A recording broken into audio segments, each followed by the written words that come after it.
Transportémonos a la Granada del siglo XVI. Una ciudad que es un tapiz tejido con los hilos de dos mundos, donde la fragancia de las especias del zoco se mezcla con el incienso que se eleva de las nuevas iglesias.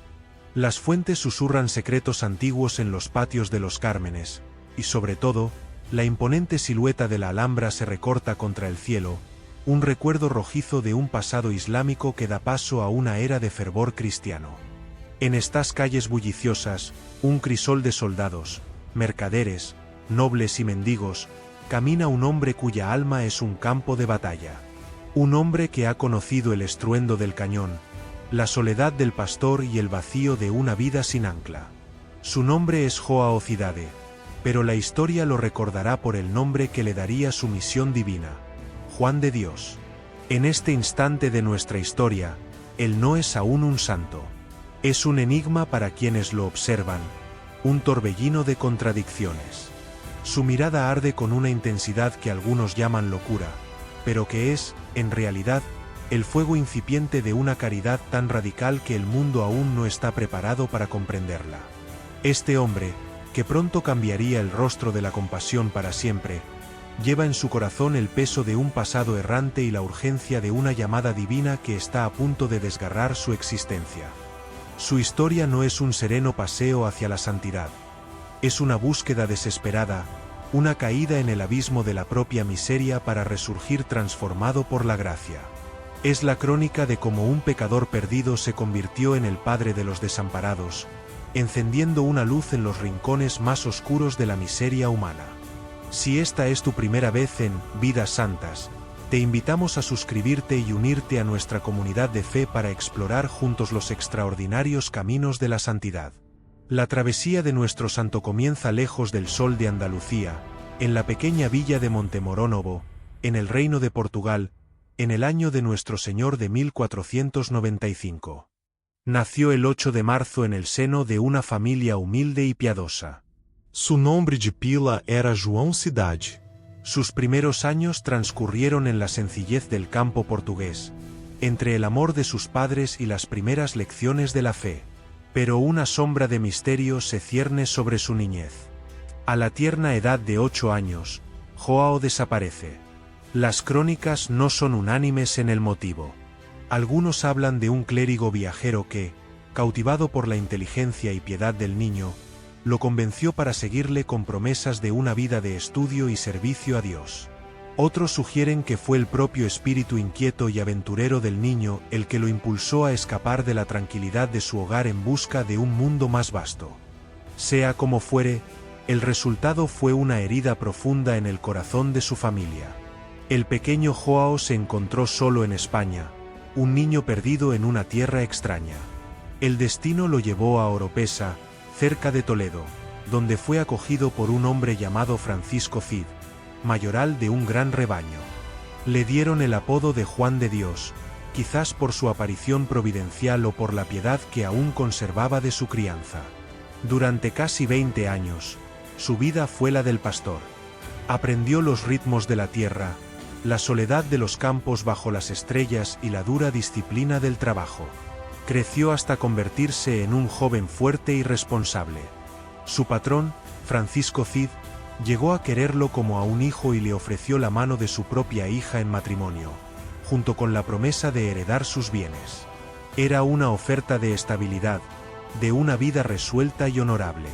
Sin embargo, el alma de Juan era un mar embravecido.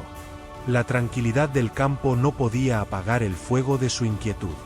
Rechazó la oferta, sintiendo una llamada a algo diferente, algo que aún no podía nombrar. Un anhelo de aventura, o quizás una huida de sí mismo, lo empujó hacia el camino más incierto y peligroso de su tiempo: la vida de soldado. Se alistó en las tropas del emperador Carlos V, un camino que lo alejaría drásticamente de cualquier atisbo de la vida piadosa que había conocido. Su primera gran prueba de fuego fue en el sitio de Fuenterrabía, en la frontera con Francia. Allí, Juan conoció la brutalidad de la guerra, el compañerismo forjado en el peligro y la laxitud moral de la vida de campamento. Fue un buen soldado, valiente y cumplidor, pero el ambiente erosionó su espíritu. Se entregó al juego, a las riñas y a la vida disoluta que era común entre la soldadesca. Durante este tiempo, un descuido casi le cuesta la vida y el honor. Encargado de vigilar un botín de guerra, se quedó dormido o se distrajo, y parte del tesoro fue robado. Fue acusado de complicidad, juzgado sumariamente y condenado a la horca. La soga ya estaba en su cuello cuando, en el último instante, un oficial de alto rango, conmovido por sus súplicas y conociendo su valentía previa, intercedió por él y le consiguió el indulto. Esta experiencia cercana a la muerte lo sacudió, pero no lo suficiente como para cambiar su rumbo. Poco después, abandonó la milicia, pero la paz no llegó. La vida civil le parecía insípida y sin propósito. El eco de los tambores de guerra volvió a llamarlo. Se realistó, esta vez para luchar contra el Imperio Otomano, que amenazaba las puertas de Europa. Fue enviado hasta Viena, en el corazón del continente, para ayudar a repeler el avance de Solimán el Magnífico. Durante esta segunda campaña, su vida espiritual tocó fondo. Sin embargo, fue también aquí donde una semilla de conversión fue plantada. Durante una tormenta, cayó de su caballo y quedó gravemente herido.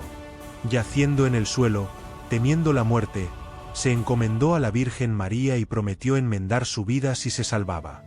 Sobrevivió, y por un tiempo, pareció que cumpliría su promesa. Pero tan pronto como recuperó la salud, las viejas costumbres y la camaradería del cuartel lo arrastraron de nuevo a su vida anterior. Su vida como soldado había terminado, pero su guerra interna apenas comenzaba. ¿Qué podría llenar el vacío que ni la aventura ni el peligro habían logrado saciar? Regresaba a España no como un héroe, sino como un hombre perdido, con las manos vacías y el alma cargada de cicatrices y preguntas sin respuesta. Con 40 años de edad, Juan sintió una punzada en el corazón, un anhelo por sus raíces. Decidió regresar a su Portugal natal, a Montemoronovo, el hogar que había abandonado décadas atrás. El camino de vuelta estuvo lleno de una mezcla de esperanza y temor. Visualiza esta escena, un hombre endurecido por la guerra y el vagabundeo, acercándose a las calles de su infancia, buscando rostros familiares, preguntando por la familia Cidade. Pero la noticia que recibió fue un golpe devastador, una daga que atravesó su alma endurecida. Sus padres habían muerto. Su madre, consumida por la pena de haber perdido a su único hijo, falleció poco después de su partida. Su padre, incapaz de soportar la doble pérdida, abandonó todo y se retiró a un monasterio franciscano, donde murió de tristeza. El peso de esta revelación fue aplastante.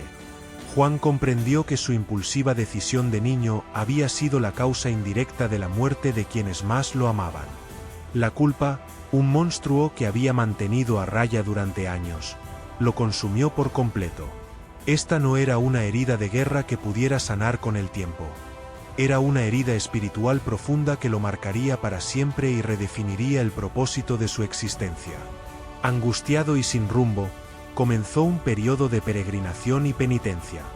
Cruzó el estrecho de Gibraltar y llegó a Ceuta, en el norte de África. Allí, trabajó como peón en la construcción de las fortificaciones de la ciudad, un trabajo agotador que ofrecía como sacrificio y expiación por sus pecados. Vio el sufrimiento de los cristianos cautivos y sintió una profunda compasión, llegando a planear su propio cautiverio para poder consolarlos, un plan que su confesor le disuadió de llevar a cabo, juzgándolo imprudente. Su inquietud lo llevó de vuelta a España, a Gibraltar, donde ideó un nuevo plan. Se convirtió en vendedor ambulante de libros, estampas y devocionarios. Este oficio le permitía viajar, pero más importante aún, lo puso en contacto con la palabra escrita, con las vidas de los santos y los tratados espirituales. Era como si, a través de los libros que vendía, estuviera buscando desesperadamente el manual de instrucciones para su propia vida rota. Su puesto de libros se convirtió en un faro para los piadosos y los curiosos. Con el tiempo, su negocio creció y se trasladó a la vibrante ciudad de Granada, estableciendo una pequeña librería en la Puerta de Elvira. Era el año de Nuestro Señor de 1539. Granada era un hervidero espiritual, y en aquellos días predicaba en la ciudad uno de los más grandes oradores sagrados de la historia de España, el maestro Juan de Ávila, hoy santo y doctor de la Iglesia. El 20 de enero, fiesta de San Sebastián, Juan de Dios acudió a la ermita de los mártires para escuchar el sermón del famoso predicador.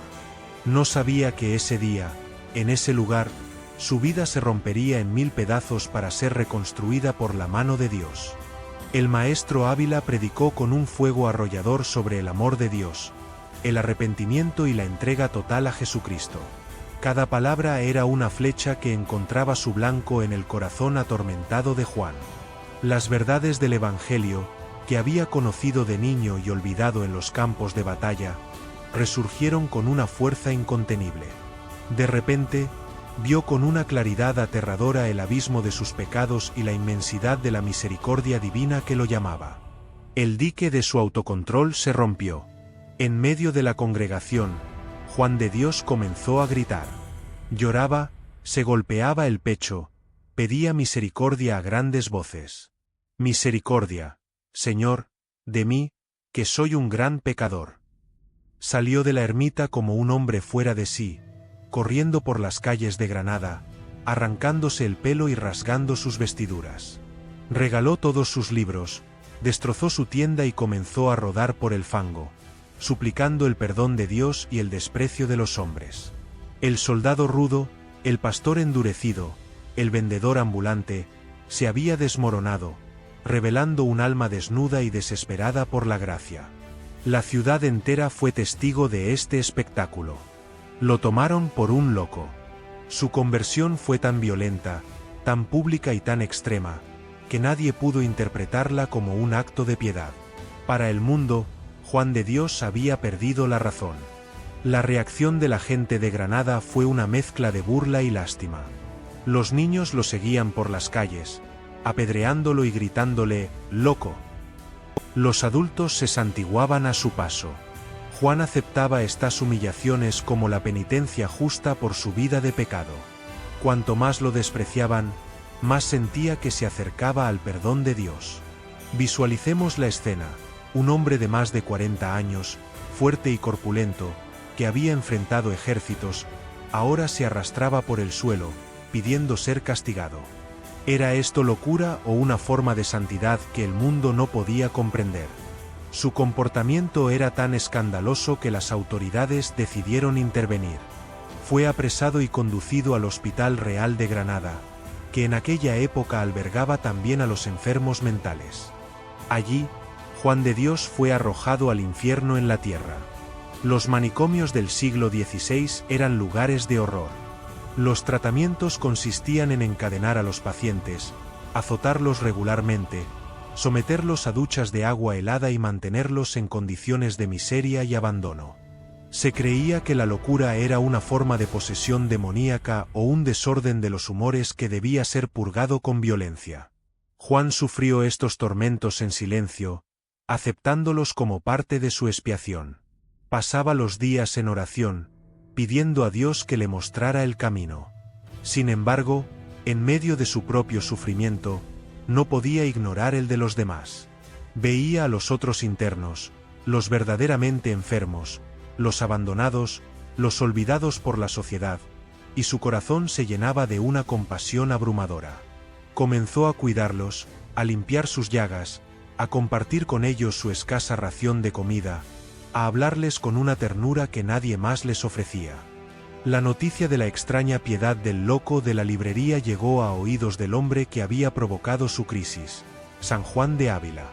El sabio predicador, sintiéndose en parte responsable, acudió al hospital para visitarlo. Este encuentro fue el segundo gran punto de inflexión en la vida de Juan de Dios. El maestro Ávila lo encontró encadenado, pero con una luz de serenidad en los ojos que no era de este mundo. Hablaron largo y tendido.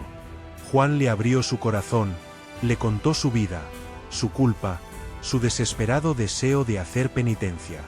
San Juan de Ávila, con su inmensa sabiduría espiritual, comprendió inmediatamente lo que estaba ocurriendo. Vio que la locura de Juan no era una enfermedad mental, sino una energía espiritual desbordada y mal canalizada. Le dirigió unas palabras que cambiarían el curso de la historia de la caridad. Juan, le dijo, si estás tan deseoso de sufrir por amor a Cristo, ¿por qué no te dedicas a servirlo en sus pobres y enfermos? Tu penitencia ha sido dura, pero ahora Dios te pide otra cosa.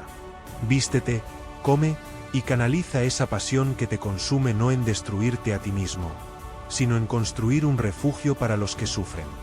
Jesús no quiere tu aflicción, quiere tu amor en acción. Estas palabras fueron como un bálsamo y una orden. De repente, todo cobró sentido. El propósito que había buscado en los campos de batalla, en la soledad del pastoreo y en las páginas de los libros, se le reveló con una claridad meridiana. Su misión no era sufrir pasivamente, sino aliviar activamente el sufrimiento de los demás. La energía que había gastado en su autodestrucción penitencial debía ahora convertirse en el combustible para la más grande de las empresas caritativas. Con la bendición de San Juan de Ávila, Juan de Dios abandonó el hospital, no como un loco curado, sino como un apóstol con una misión. Al salir del hospital real, Juan de Dios ya no era el hombre atormentado que había entrado. Era un soldado de Cristo con una misión clara. Granada, la ciudad que lo había visto como un loco, estaba a punto de verlo como un santo. Su primer impulso fue peregrinar al santuario de la Virgen de Guadalupe en Extremadura para poner su nueva vida bajo su protección. A su regreso, no perdió un solo instante.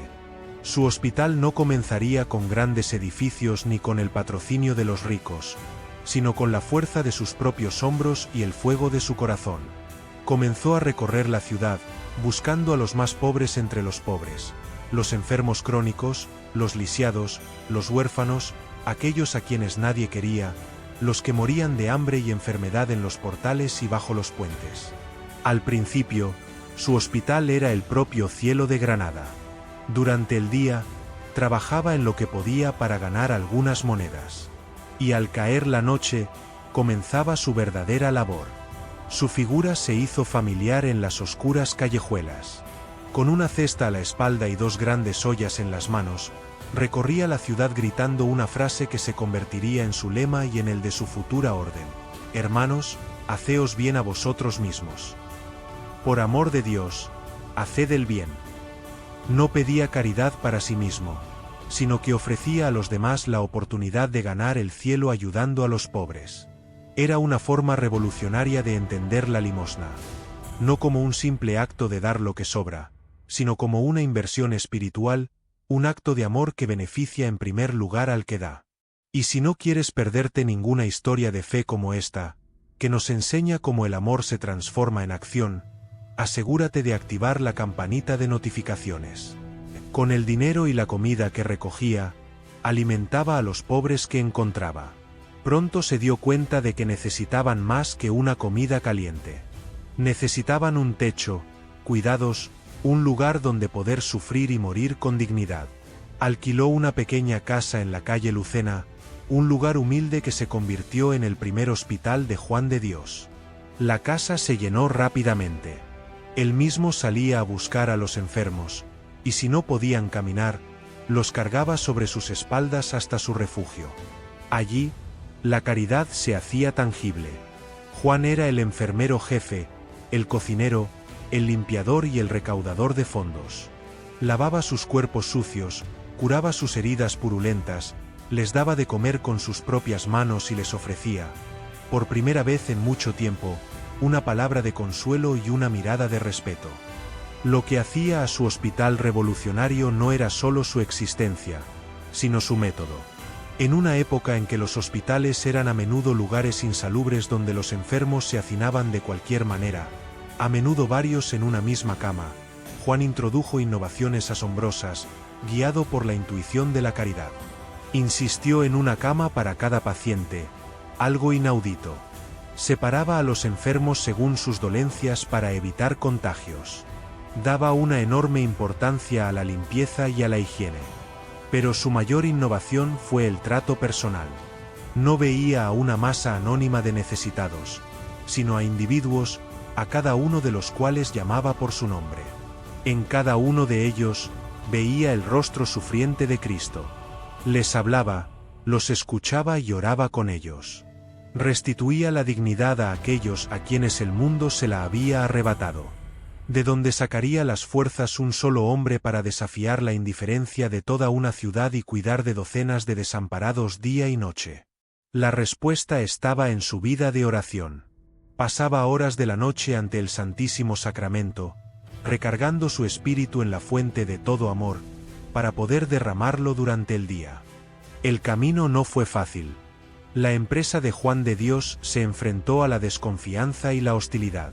Muchos en la ciudad todavía lo consideraban un loco irresponsable. Lo acusaban de acoger a vagos y maleantes, de fomentar la pereza y de ser un impostor que se lucraba con la caridad. Las autoridades civiles lo veían con recelo. En una ocasión, el alcalde le prohibió seguir recogiendo limosnas, temiendo el desorden público. Juan, obediente, cesó su grito nocturno, pero continuó su labor en silencio, confiando en la divina providencia. Y la providencia respondió. La gente, que ya había comenzado a admirar su trabajo, empezó a llevar donativos directamente a su hospital. Su obra, lejos de detenerse, se fortaleció con la prueba. El arzobispo de Granada, don Gaspar de Ábalos, también dudaba de él. Lo llamó a su presencia para interrogarlo. Quería saber de dónde sacaba el dinero, cómo se mantenía, quién lo autorizaba. Juan, con la sencillez de un niño, respondió: mi proveedor es Jesucristo. Él es quien me provee de todo, y yo soy el despensero de sus pobres. Su humildad y la evidencia abrumadora de su buen trabajo terminaron por convencer al prelado, quien se convirtió en uno de sus más firmes apoyos. Pero la prueba más espectacular de su fe y su coraje estaba por llegar, un evento que cimentaría su leyenda para siempre. Una noche, se declaró un pavoroso incendio en el Hospital Real, el mismo lugar donde Juan había sido confinado como un loco. Las llamas devoraban el edificio y el pánico se apoderó de todos. Los enfermos estaban atrapados dentro, y nadie se atrevía a entrar en aquel infierno de fuego y humo. Al enterarse de la noticia, Juan de Dios corrió hacia el hospital. Sin dudarlo un segundo, se adentró en el edificio en llamas. Ante la mirada atónita de la multitud, comenzó a sacar a los enfermos uno por uno, cargándolos sobre sus hombros y llevándolos a un lugar seguro. Hizo varios viajes, atravesando pasillos que se derrumbaban y estancias convertidas en hornos. Cuando todos los pacientes estuvieron a salvo, volvió a entrar para arrojar por las ventanas colchones, sábanas y otros enseres, tratando de salvar lo poco que podía. En un momento dado, subió al tejado para combatir el fuego desde arriba, y una viga ardiendo se desplomó bajo sus pies, haciéndolo desaparecer entre el humo. La gente gritó, creyéndolo muerto. Pero instantes después, Juan reapareció en una ventana, cubierto de hollín pero ileso, y finalmente saltó desde una gran altura cuando el techo se vino abajo. El milagro era evidente para todos. Había entrado y salido del fuego varias veces, sin sufrir una sola quemadura. Aquel acto de heroísmo sobrehumano silenció a sus críticos y lo convirtió en el héroe de Granada. El loco era, sin duda, un santo. La historia del incendio se extendió como la pólvora, y con ella, su fama de santidad. Este evento no solo consolidó su reputación, sino que también atrajo la atención y el apoyo de bienhechores y voluntarios. Su pequeño hospital en la calle Lucena se quedó pequeño, y con la ayuda de donaciones, pudo trasladarse a un edificio más grande en la Cuesta de Gómez. El ejemplo de Juan de Dios era magnético. Su entrega total, su alegría en el servicio y su fe inquebrantable comenzaron a atraer a otros hombres que querían compartir su vida. El primero fue Antón Martín, un hombre de carácter violento que, tras ser herido en un duelo, fue cuidado por Juan. La caridad del santo transformó su corazón, y se convirtió en su discípulo más fiel. Le siguieron otros, formando una pequeña comunidad de hermanos dedicados a la misma causa. Sin tener la intención de fundar una orden religiosa, Juan de Dios estaba sentando las bases de la orden hospitalaria. Enseñaba a sus seguidores con el ejemplo, mostrándoles cómo ver a Cristo en el enfermo y cómo servir con humildad y amor. Fue el arzobispo de Granada quien le dio un hábito rústico y le cambió oficialmente el nombre con el que había sido acogido en Oropesa de niño y con el que la historia lo inmortalizaría: Juan de Dios. Ya no era Joao Cidade, el soldado portugués, sino Juan de Dios, el padre de los pobres de Granada. Su obra se expandió, y su influencia llegó hasta la corte. El propio rey Felipe II, siendo aún príncipe, lo visitó y quedó tan impresionado que se convirtió en un gran benefactor de su hospital. Sin embargo, Juan nunca cambió. Siguió siendo el mismo hombre humilde, siempre en primera línea, lavando los pies de los enfermos, pidiendo limosna por las calles, trabajando hasta la extenuación. Su vida era una oración continua, un acto de caridad ininterrumpido. Vivió así durante 10 años, una década de actividad febril en la que construyó desde la nada una obra que parecía imposible. Pero su cuerpo, aunque fuerte, no era inagotable. El fuego de la caridad que lo consumía también lo desgastaba físicamente. Quédate hasta el final para descubrir cómo un acto heroico final, un último eco de su entrega total, sellaría su destino y definiría su santidad para siempre. El invierno del año 1550 fue particularmente crudo en Granada. El río Genil, que atraviesa la ciudad, bajaba crecido y con aguas heladas. Un día, Juan vio como un joven que recogía leña en la orilla cayó a la corriente y era arrastrado por la fuerza del agua.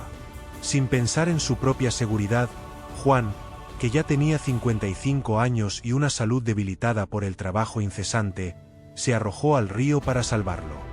Logró sacar al muchacho con vida, pero el esfuerzo y el frío glacial le pasaron factura. Contrajo una pulmonía fulminante.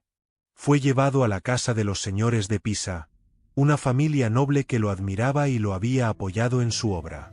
Allí recibió los mejores cuidados, pero su cuerpo, desgastado por una vida de penitencia y servicio extremo, no pudo resistir la enfermedad. Sabiendo que su fin estaba cerca, se preparó para la muerte con la misma fe y serenidad con la que había vivido. Pidió que lo dejaran solo para orar. Cuando sus amigos volvieron a entrar en la habitación, lo encontraron muerto. Pero no estaba yaciendo en la cama. Estaba de rodillas en el suelo, abrazado a un crucifijo, como un soldado que muere en su puesto de guardia.